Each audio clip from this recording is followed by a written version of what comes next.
Hi everyone, welcome back.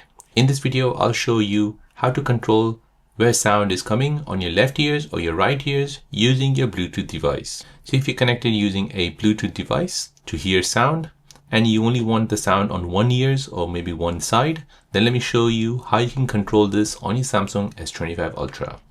So first go ahead and bring down the notification bar, tap on settings at the top right, scroll down until you see accessibility. Next, find hearing enhancements.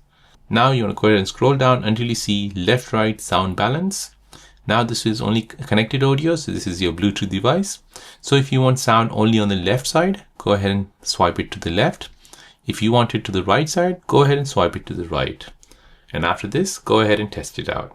So there you go guys, that is how to adjust the left and right sound balance when you connect it to a Bluetooth device on your Samsung S25 Ultra.